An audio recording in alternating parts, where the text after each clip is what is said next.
नमस्कार दोस्तों, हम फिर से लेकर आ चुके हैं आप लोगों के लिए सुबह की सभी ताजा और बड़ी खबरें। फटाफट अंदाज में एक एक कर बताएंगे आज देश और दुनिया से क्या बड़ी खबरें निकलकर सामने आ रही हैं। लेकिन उससे पहले दोस्तों एक नजर डालेंगे सुर्खियों पर। विपक्ष के ऊपर असदुद्दीन ओवैसी का बड़ा हमला। बोले फिलहाल लोग हमसे कहते हैं कि हम बीजेपी के हाथों बिक गए हैं। बताएंगे क्या कुछ बोला है। वहीं पर अगली बड़ी खबर में हम आपको बताएंगे दोस्तों राहुल गांधी की भारत जोड़ो यात्रा लबालब। जी हां, आपको बता दें जन सैलाब उमड़ रहा है महाराष्ट्र में, इसके बारे में भी बताएंगे। वहीं पर अगली बड़ी खबर में हम आपको बताएंगे दोस्तों महाराष्ट्र के राज्यपाल के ऊपर संजय रावत का बड़ा हमला। बोले फिलहाल 4 बार शिवाजी महाराज का किया है अपमान। वहीं पर अगली बड़ी खबर में हम आपको बताएंगे जयराम रमेश का आरएसएस के ऊपर बड़ा हमला। बोले फिलहाल सिर्फ आरएसएस और बीजेपी को सिर्फ राहुल गांधी ही हरा सकते हैं, इसके बारे में आपको बताएंगे। वहीं पर स्टार प्रचारक की लिस्ट से गायब हुए शशि थरूर हो गए हैं नाराज, इसके बारे में आपको बताएंगे। वहीं पर अगली बड़ी खबर में हम आपको बताएंगे दोस्तों कांग्रेस को एमसीडी चुनाव में बड़ा झटका। दरअसल आपको बता दें महाबल मिश्रा हुए आप में शामिल, बेटा पहले से ही आप में था। वहीं पर अगली बड़ी खबर में हम आपको बताएंगे अरविंद केजरीवाल का पीएम नरेंद्र मोदी के ऊपर बड़ा हमला। बोले फिलहाल दिल्ली में कूड़े का ढेर लगा रखा है भाजपा ने, इसके बारे में भी आपको बताएंगे। वहीं पर अगली बड़ी खबर में हम आपको बताएंगे दोस्तों एनसीपी नेता शरद पवार ने राज्यपाल कोश्यार को घेरा। बोले नितिन गडकरी से शिवाजी महाराज की तुलना करना बेहद ही ज्यादा अपमानजनक है, इसके बारे में बताएंगे। शिवाजी महाराज की तुलना नितिन गडकरी से कर दी उन्होंने। वहीं पर अगली बड़ी खबर में हम आपको बताएंगे दोस्तों 21 नवंबर को होगी कोर्ट में सुनवाई। दरअसल सत्येंद्र जैन का जो वीडियो लीक किया गया था उस वीडियो को लेकर जेल से घमासान मचा हुआ था। वहीं पर अगली बड़ी खबर में हम आपको बताएंगे फारूक अब्दुल्ला का बीजेपी के ऊपर बड़ा हमला। बोले फिलहाल हम चाहते हैं तो पाकिस्तान जा सकते थे लेकिन हम पाकिस्तान नहीं गए। वहीं पर अगली बड़ी खबर में हम आपको बताएंगे दोस्तों स्टूडेंट यूनियन इलेक्शन में जेडीयू को मिली बड़ी सफलता। जी हां, 5 में से 4 सीट पर किया कब्जा, आरजेडी को लगा बड़ा झटका। तो सारी खबरें फटाफट अंदाज में देंगे, एक एक कर देंगे। फिलहाल खैर चलिए बढ़ते हैं सबसे पहली और सबसे बड़ी खबर की ओर। दरअसल दोस्तों आपको बता दें असदुद्दीन ओवैसी ने विपक्ष पर हमला बोल दिया। ओवैसी साहब का कहना है कि फिलहाल जितने भी विपक्ष के लोग हैं वो हमसे बीजेपी की बी टीम कहते हैं, इनके पास कोई सबूत नहीं है कि हम बीजेपी के लिए काम करते हैं। ओवैसी ने कहा कि जब भी हम कहीं पर चुनाव लड़ने जाते हैं तो विपक्ष की पार्टियां ये आरोप लगाती हैं कि हम वोट कटवा हैं और हम वोट काट लेते हैं, लेकिन ऐसा नहीं है। असदुद्दीन ओवैसी ने कहा कि ये सब लोग झूठ बोलते हैं, सब लोग अपनी अपनी राजनीतिक फायदा देखकर हम पे इल्जाम लगाते हैं कि हम बीजेपी के साथ मिले हुए हैं। लेकिन दोस्तों बात यह है कि ओवैसी कहते हैं कि लोग हम पर इल्जाम लगा रहे हैं, लेकिन अब ओवैसी कभी भी ये नहीं कहते कि मैं बीजेपी के खिलाफ चुनाव लड़ूंगा, बीजेपी को करारी टक्कर दूंगा, हराऊंगा। वो हमेशा यही कहते हैं कि कांग्रेस बुरा कर रही है, कांग्रेस को हराऊंगा। आप समझिए मुस्लिम जो वोट बैंक है, जो कांग्रेस के पास वोट जाते हैं, उस वोटों में ओवैसी सेंध लगाने का काम करते हैं। जैसे कि आपने देखा होगा कहीं पर भी कांग्रेस का प्रत्याशी 200 वोट से हार जाता है, कहीं 400 वोट से हार जाता है। क्यों? क्योंकि ओवैसी का प्रत्याशी ऑलरेडी 2000, 4000, 10,000 वोट लेकर बैठा होता है। अगर यही वोट दोस्तों कांग्रेस को मिलते तो वहां पर जो प्रत्याशी हारा है वो जीत सकता है, और इसीलिए ओवैसी को वोट कटवा भी कहा जाता है। हालांकि ओवैसी ने इस पर अपनी राय दी। उन्होंने कहा कि फिलहाल लोग हम पर यूं ही आरोप लगाते हैं जबकि हमने आज तक किसी का बुरा या भला नहीं किया है। ओवैसी ने कहा कि फिलहाल सारी पार्टियां चुनाव लड़ती हैं।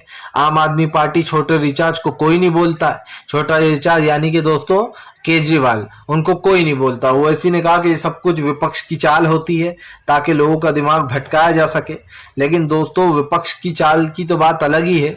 जो आपको और मुझे आम जनता को दिखाई दे रहा है वो सबके सामने ही है, और ये सब जानते हैं कि बीजेपी भले ही कितनी सच्चाई कितना ही ओवैसी ये कहते हैं कि बीजेपी के साथ नहीं है, लेकिन असली चेहरा उनका लोगों के सामने आ ही जाता है।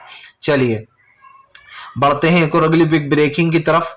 बता दोस्तों नेताजी के जाने के बाद मैनपुरी में गरजे अखिलेश यादव। बोले फिलहाल ये चुनाव मेरा नहीं, ये नेताजी का चुनाव है। यहाँ से आपको बता दें दोस्तों, मैनपुरी से ही नेताजी को असलियत में पहचान मिली थी। अखिलेश ने कहा कि फिलहाल नेताजी को जिसने भी नेता बनाया है वो यहाँ से बनाया है, मैनपुरी से असली में नेताजी नेता बने थे।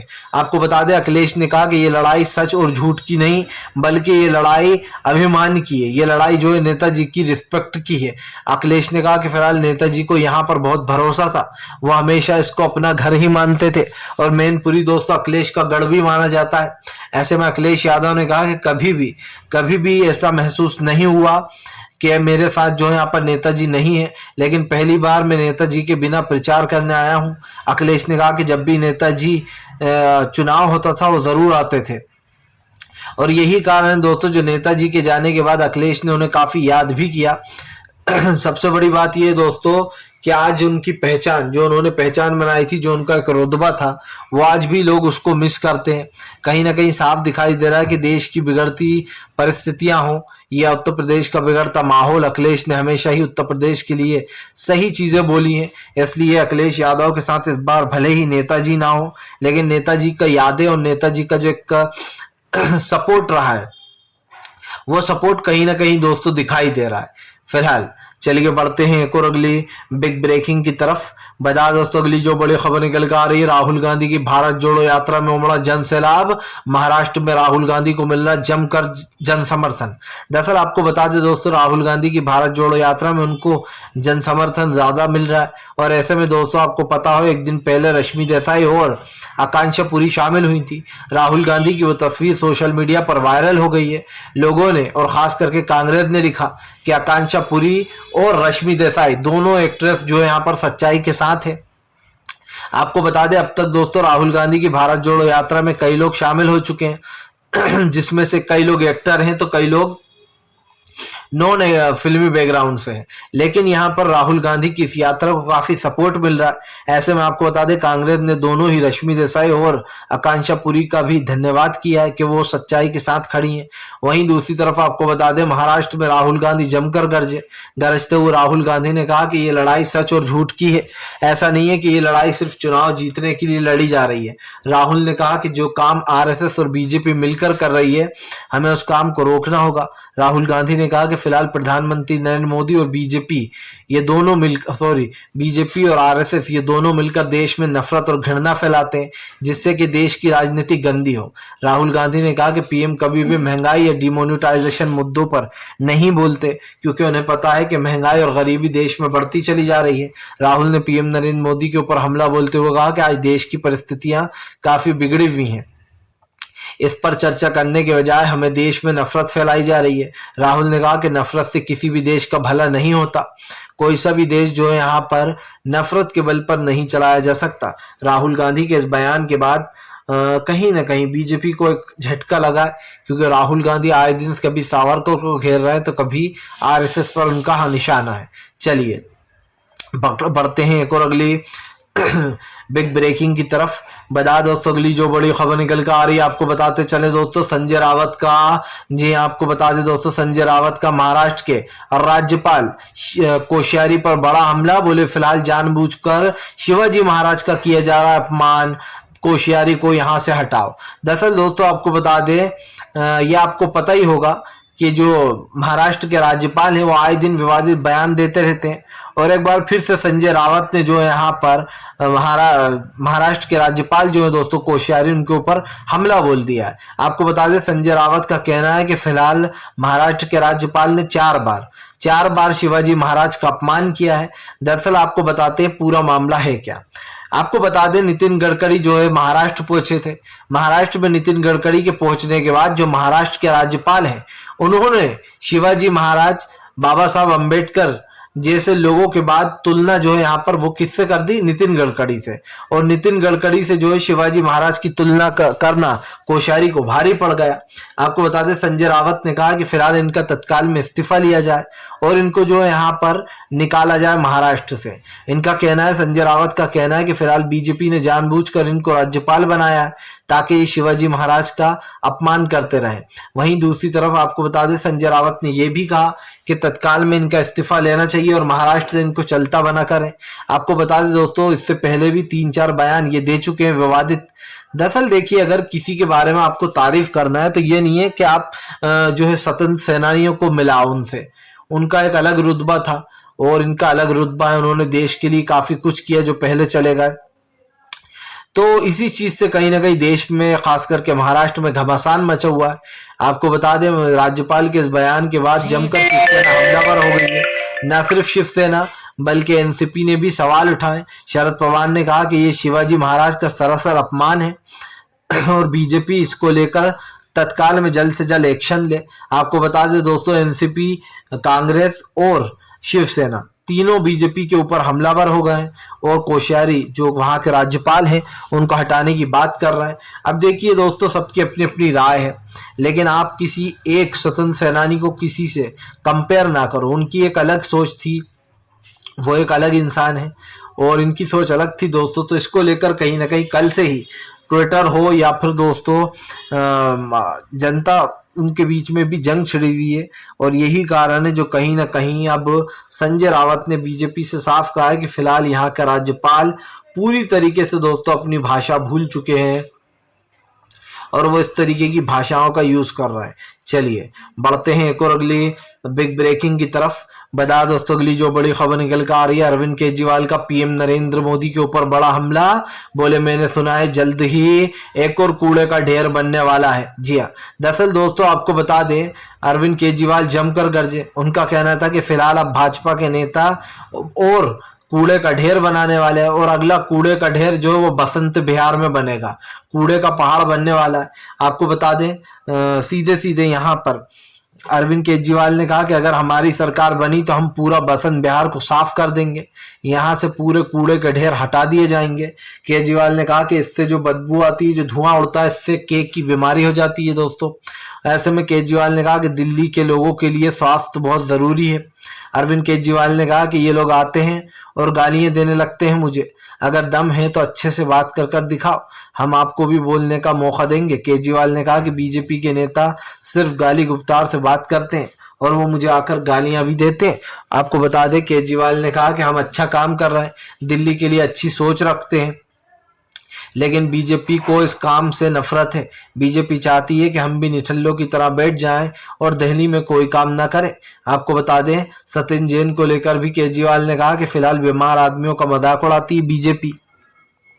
जो लोग बीमार होते हैं उनके ऊपर भी सियासत करती है। केजरीवाल ने कहा कि फिलहाल किसी भी तरीके से आप हमें जिताइए और हमें जिताने के बाद हम आपको पूरा समर्थन देते हुए नजर आएंगे। फिलहाल दोस्तों अब ये तो साफ हो गया है कि केजरीवाल के इस बयान के बाद सोशल मीडिया पर एक उसकी अलग राय होगी और जो भी चल रहा है इस चीज को लेकर कहीं ना कहीं अब एक सवालों का घेरा भी खड़ा हो गया है। फिलहाल चलिए बढ़ते हैं एक और अगली बिग ब्रेकिंग की तरफ। बता दोस्तों, अगली जो बड़ी खबर निकल कर आ रही है, फारूक अब्दुल्ला का बड़ा बयान। बोले हम पाकिस्तान जा सकते थे लेकिन हमने नहीं लिया फैसला ये। आपको बता दें, फारूक अब्दुल्ला का कहना है कि जिन्ना उनके फादर के पास भी आए थे, फारूक अब्दुल्ला के, और उन्होंने कहा था कि फिलहाल यहाँ पर अब आपका कुछ नहीं रह गया, पाकिस्तान चलो, यहाँ पर ये लोग आपके ऊपर जुल्म करेंगे। जिसके बाद फारूक अब्दुल्ला ने कहा कि आज भी हमारे बच्चे हमसे कहते हैं कि आपने यहाँ रुककर गलती कर दी, आपको जिन्ना का साथ देना चाहिए था। तभी फारूक अब्दुल्ला ने कहा कि मैं अपने बच्चों से कहता हूँ कि मैंने बहुत अच्छा फैसला लिया था और आज भी मैं उस पर कायम हूँ, क्योंकि दोस्तों इस वक्त पाकिस्तान की हालत लोगों ने देखी है। फारूक अब्दुल्ला का कहना है कि वहाँ पर उनके वजीर आलम यानी कि इमरान खान पर ही गोलियाँ चला दी। वहीं दूसरी तरफ आपको बता दें, फारूक अब्दुल्ला ने कहा कि फिलहाल मैं अपने बच्चों से कहता हूं कि आज जुल्म हो रहा है तो कल ये जुल्म खत्म हो जाएगा, कल ये जुल्म खत्म हो जाएगा और जुल्म करने वाले दोस्तों जाहिर सी बात है वो भी नहीं रहेंगे। अब दोस्तों सीधी सी बात ये, जुल्म खत्म हो जाएगा का उनका सीधा मतलब ये था कि बीजेपी एक न एक दिन सत्ता से चली जाएगी। जो हिंदुत्व की राजनीति देश में हो रही है, खास कर जिस भाईचारे को खत्म करने की कोशिश की जा रही है, जिस प्यार मोहब्बत पर सवाल उठ रहे हैं, इसको लेकर कहीं ना कहीं बीजेपी घिरी हुई है। और खैर ये बात तो सभी जानते हैं कि फिलहाल देश में नफरत का जो एक डर और माहौल बीजेपी ने बना रखा है, उसको लेकर कहीं ना कहीं देश में एक अलग ही तरीके की लहर चल रही है। सीधी सी बात यह है दोस्तों कि फिलहाल देश में प्यार मोहब्बत भाईचारे की ज़रूरत है। हमें देश को अगर आगे बढ़ाना है और देश को सच में दोस्तों सोने की चिड़िया बनाना है तो देश में दोस्तों हिंसा का कोई नामो निशान नहीं होना चाहिए। और ये फारूक अब्दुल्ला की बहुत बेहतरीन बात है कि आजकल देश में रेप जैसी घटनाएं हो रही हैं, लोग एक दूसरे को मार रहे हैं। इस चीज़ों पर कंट्रोल करना होगा, अच्छी नसीहत देना होगी। और कहीं ना कहीं अब कश्मीर, जम्मू कश्मीर का मुद्दा भी गरमाया हुआ है फिलहाल। चलिए बढ़ते हैं एक और अगली बिग ब्रेकिंग की तरफ। बता दोस्तों अगली जो बड़ी खबर निकल कर आ रही, कन्हैया कुमार ने भारत जोड़ो यात्रा में भरी हुंकार, बोले जोड़ो जोड़ो भारत जोड़ो की रैली सिर्फ और सिर्फ भाजपा की गलत नीतियों के खिलाफ है, उनके खिलाफ नहीं है। आपको बताते चले दोस्तों, कन्हैया कुमार ने बीजेपी को घेरते हुए कहा कि फिलहाल ये भारत जोड़ो यात्रा अपने मुकाम पर जरूर पहुंचेगी और इस यात्रा का सिर्फ एक ही मकसद है, भाईचारा और प्यार मोहब्बत। कन्हैया कुमार ने कहा कि जिस भाईचारे और प्यार मोहब्बत को बीजेपी ने खत्म कर दिया है, उस भाईचारे और प्यार मोहब्बत को फिर से एक बार लोगों में जगाएंगे। आपको बता दें दोस्तों, कन्हैया कुमार के बयान के बाद काफ़ी सोशल मीडिया पर काफ़ी चीज़ें जो यहाँ पर चल रही हैं, लेकिन ये साफ हो गया कि फिलहाल सरकार ही है। और अब ये साफ है दोस्तों कि कहीं ना कहीं सरकार और जितनी भी ये सरकार के बीच में जो भी झड़प चल रही है, इससे कहीं ना कहीं कन्हैया कुमार ने एक सबक भी सीखा है। और कन्हैया ने साफ कहा कि देश की बिगड़ती अर्थव्यवस्था को लेकर कहीं ना कहीं कांग्रेस सचेत है।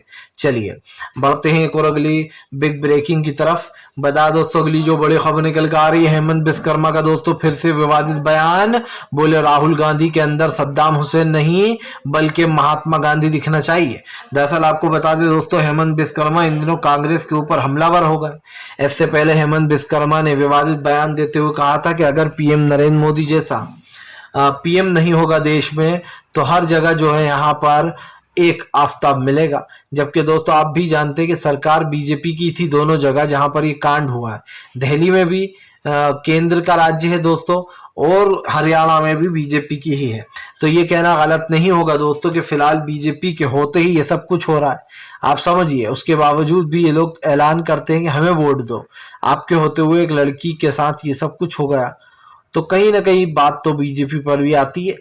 फिलहाल ये साफ है दोस्तों कि इस वक्त धर्म को लेकर राजनीति हो रही है, फिर से होने लगी है, क्योंकि यहाँ पर हेमंत विश्वकर्मा का जो विवादित बयान निकला था कल ये वाला, उसके बाद आज उन्होंने फिर दिया कि राहुल गांधी के अंदर जो है यहाँ पर सद्दाम हुसैन नहीं बल्कि महात्मा गांधी दिखना चाहिए। और सबको दोस्तों जो दिखता है वही दिखता है।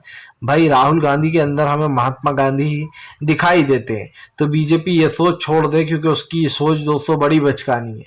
राहुल गांधी को जो बदनाम किया जा रहा है खास करके, उसको लेकर भी कहीं ना कहीं बीजेपी को घेर चुके हैं। और अब हेमंत विश्वकर्मा भी इस तरीके के विवादित बयान आए दिन दे रहा है। चलिए बढ़ते हैं एक और अगली बिग ब्रेकिंग की तरफ। बता दोस्तों अगली जो बड़ी खबर निकल कर आ रही, डिम्पल यादव मैनपुरी में गर्जी, बोले फिलहाल नेताजी का सम्मान का चुनाव है, आप लोगों को करना है नेताजी का सम्मान। आपको बता दोस्तों, नेताजी को लेकर काफी घमासान मचा हुआ है। ऐसे में जब से नेताजी गए तब से अखिलेश यादव और डिम्पल यादव की राजनीति कुछ और ही हो गई है। जहां पर अब जितनी भी रैलियां निकाली जाएंगी उसमें भी कहीं ना कहीं ये बातें बोली जा रही हैं दोस्तों। तब ये कहना गलत नहीं होगा कि फिलहाल डिम्पल यादव मैनपुरी में नेताजी के का सहारा लेकर उतरी है। उन्होंने साफ कहा है कि फिलहाल नेताजी ही लड़ना है ये चुनाव, मैं नहीं, क्योंकि नेताजी की आखिरी इच्छा थी दोस्तों कि फिलहाल वहां पर हमेशा सपा की ही जीत हो, क्योंकि आप भी जानते हैं कि फिलहाल सपा बहुत अच्छा काम कर रही है। चलिए बढ़ते हैं एक और अगली बिग ब्रेकिंग की तरफ। बता दोस्तों जयराम रमेश का बीजेपी के ऊपर बड़ा हमला, बोले फिलहाल अगर आरएसएस और बीजेपी से कोई छुटकारा दिला सकता है तो वो सिर्फ और सिर्फ कांग्रेस ही है। आपको बता दें कांग्रेस नेता जो है यहाँ पर जयराम रमेश ने बीजेपी के ऊपर निशाना साध लिया। और जो है यहाँ पर जयराम रमेश ने बीजेपी को घेरते हुए कहा कि अगर कोई सच में भाजपा से मुक्ति दिला सकता है, भाजपा से छुटकारा दिला सकता है तो वो सिर्फ और सिर्फ कांग्रेस ही है। जयराम रमेश ने कहा कि फिलहाल बीजेपी देश में नफरत फैला रही है और इसलिए अब जनता बीजेपी से ऊब चुकी है। जनता चाहती है कि बीजेपी से छुटकारा मिले और वो छुटकारा सिर्फ और सिर्फ कांग्रेस ही दिला सकती है। जयराम रमेश के बयान ने दोस्तों हलचल तेज कर दी है। अब देखना होगा कि फिलहाल कौन किसको छुटकारा दिलाता है। वीडियो अच्छा लगे तो कृपया लाइक करें और चैनल पर पहली बार आए